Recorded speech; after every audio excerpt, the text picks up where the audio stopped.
Hey guys, welcome back to the channel. Today what we're going to do is install a brand new genuine Weber carburetor.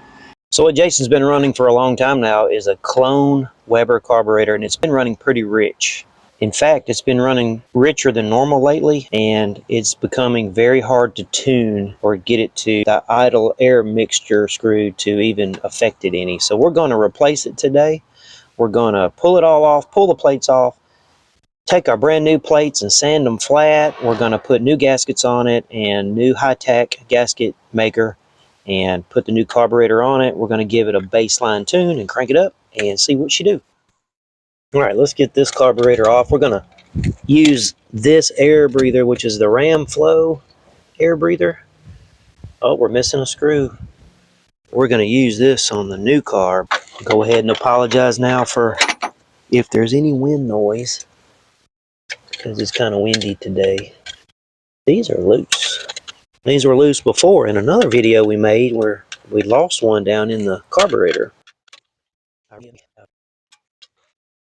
What I like to do when I install these air filters of any kind, they come with a hole for you to run your breather into the end to reburn. Sometimes it's on this side, but I like to use foil tape and tape it up because I run a breather here and I don't want any just random particles in air to, you don't want to leave the hole open and let trash in, circumventing your filter. Take off the distributor vacuum line. I'm going to take off the main fuel line. Let it sit out right there. Gonna take my throttle cable loose. That over there. Take our spring off. Choke wire. Gonna loosen all our nuts.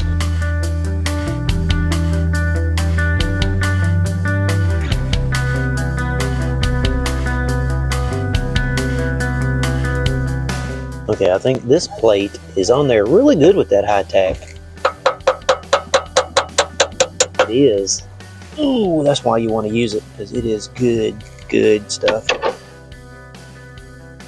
Holds it on there. These are in with Loctite. Ooh, and boy, you can tell it. Oh yeah.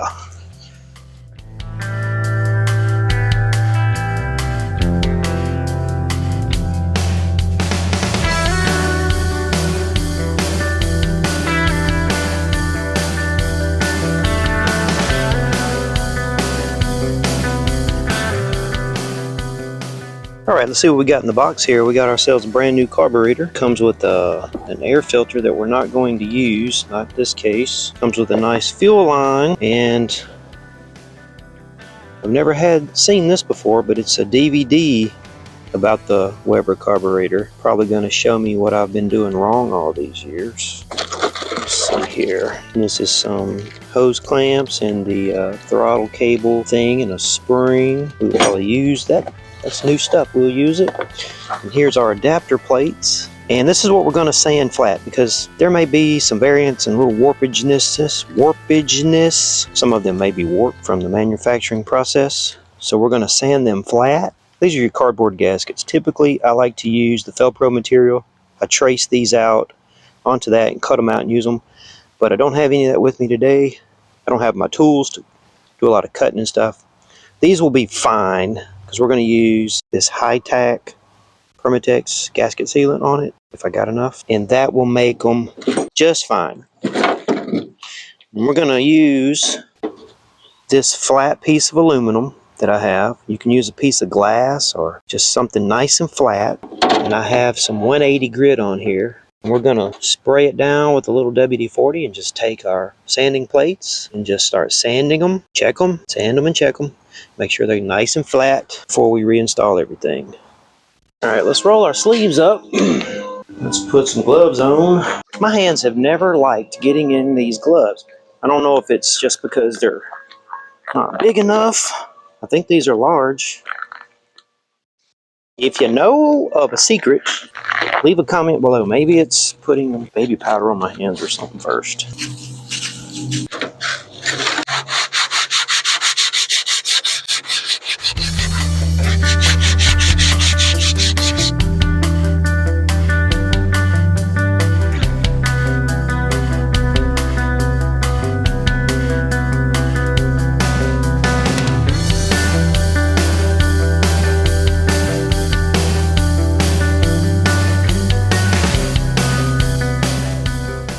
Okay, so we got our plates all sanded, and we've got to hog out this little bit right here that sticks out so that our PCV hose can go on pretty good. Okay, so this is what the sanded plates look like, and this is the part we just ground out, and that is so that when you put the plate on and the holes line up, you have room to get your hose on and off if you need to. So we got our screws, tool, gasket, some Loctite, and our Permatex sealant. And so we're going to put a little dressing right around the edge here, then put the gasket on. This stuff is tacky.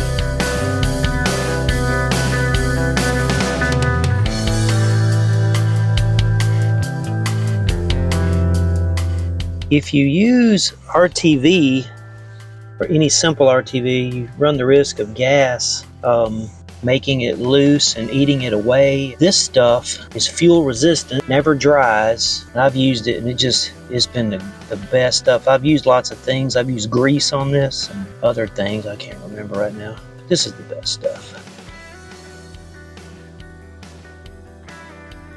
That plate on. Put a little bit of Loctite on these.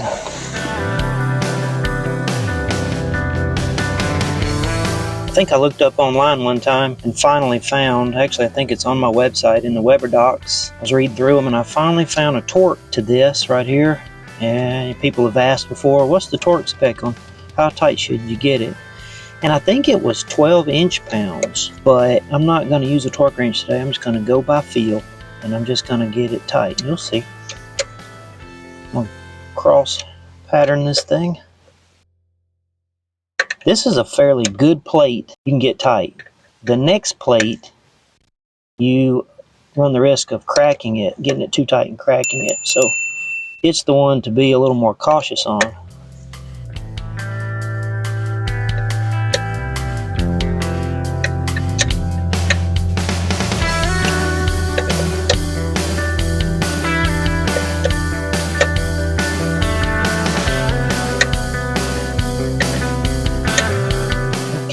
Alright, so now we got our next gasket and then this plate. And this plate looks funny on one side and I don't know why. I've run it this way and the other way. It didn't seem to make a difference at all. So I guess it's just a preference. I think I'm going to have it go this way.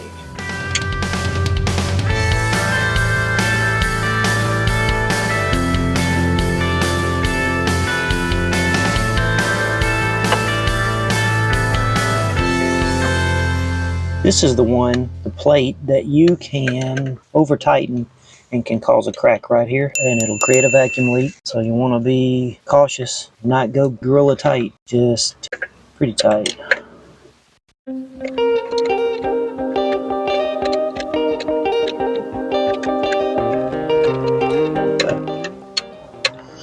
It is snug. It's tight. That's good, man. That's good. So now we got to put these studs in. These studs, carburetor studs. And you want to go down and get them tight, but you don't want to keep going crazy, and it may actually lift or try to lift a corner. I mean, it's a pretty good solid piece of aluminum. I don't know if it can happen, but I mean, you want to get tight, but don't go crazy. So we're gonna put a little red Loctite on them, get them hand started, and then double nut them and give them a little tightening.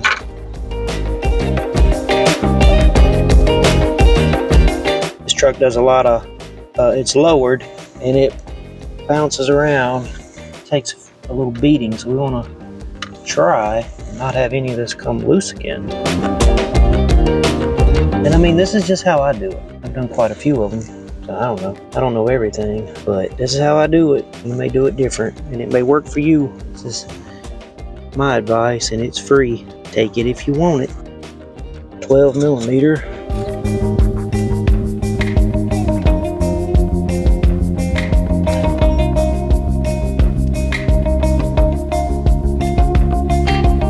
feel it as it hit the next plate, and I snugged it. That's as tight as I'm gonna get. It's gonna get tight as I tighten the carb down.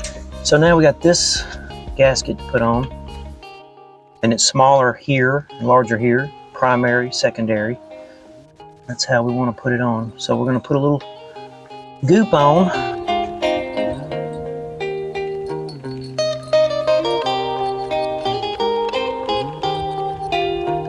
All right, we should be done with this. I'm gonna bring the carburetor over now. We haven't done anything to this carburetor but take it out of the box. I'm gonna do all the fine tuning and settings and stuff on the truck. Got these washers and they're bent. They're like compression washers. I don't know what you call it. They're bent so that it gives it tension on the nuts, keep it from coming loose.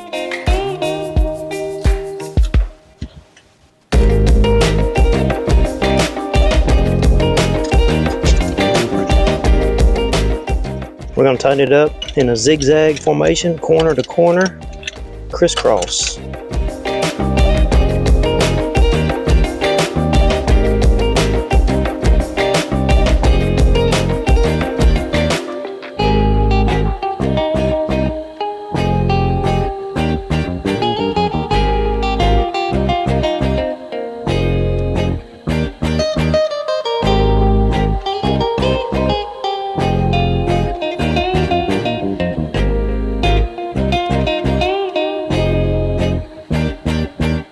Tight, but not over tight, and you want to feel good about it.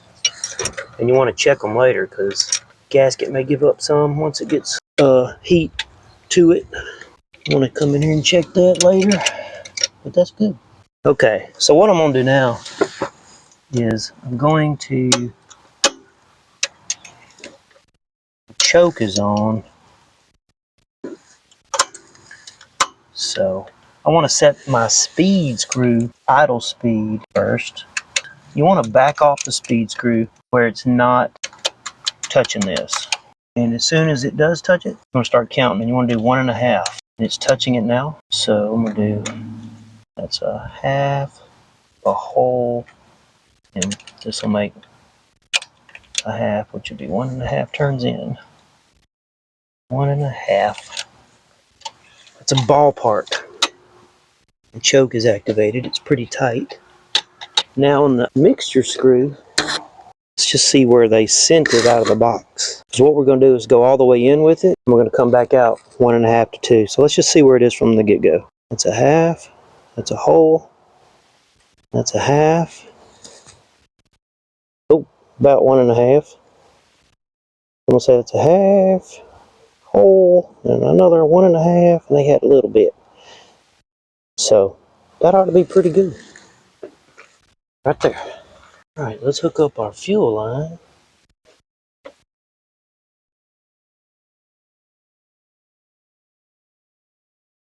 And our distributor vacuum line. Here. This is a bowl vent. I think I'll take the cap from his other carburetor and cap that off. We need to hook up his throttle spring and his throttle cable.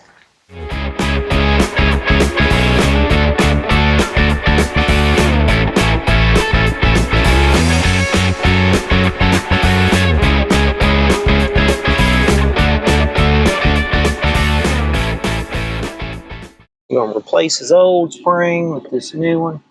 Came with it. Okay, spring is on. And put the choke wire on. Choke wire's on. Okay, I think we're ready to crank it up. It's going to take a minute. So we don't have the gas in there.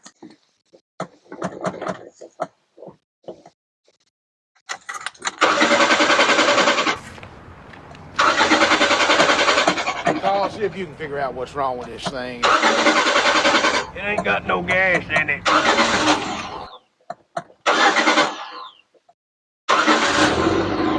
Here we go.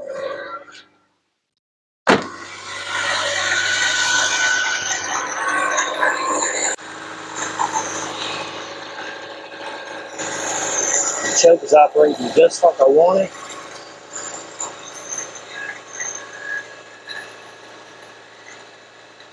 You can see it resting on the first cam. Need to idle it up. It's on the second cam. Need to idle it up.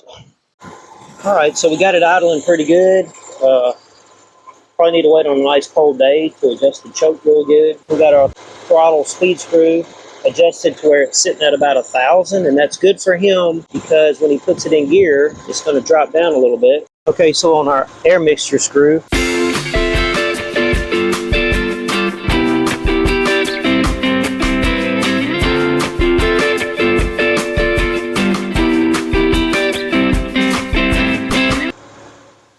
it's out at about 1.5 or almost 2, I think. And how you want to do it, you can hear the idle change, start running rough. So then you want to back it out some. If you back it out too much and notice no change, it's increasing in idle. Nothing from there to there, so I want to come on back in some where it's running rough there. I think that is about the sweet spot, which seems to be about 1 3/4 turns out.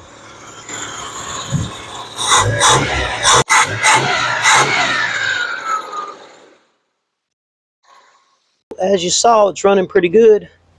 We're going to put all our hardware back on for our air filter. I think out of the box, you know, everything's pretty dang good. The choke probably be better done on a cold day.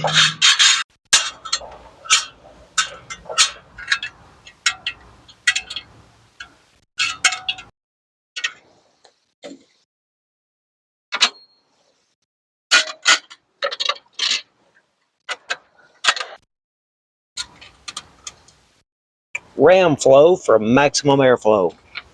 Well, that's it, guys. That's how you install a Weber. At least that's how I do it. Genuine Weber. I think what I'll do now is go inside and watch this DVD and see what I could have done better. If you like this video, give it a big thumbs up. It helps the algorithm. And if you're new here and you like what I'm doing, click subscribe. And if you really like what I'm doing, there's a super thanks down below. It's like giving me a tip jar. So if you want to do something like that, I'd appreciate it. All right, until next time, we'll see you.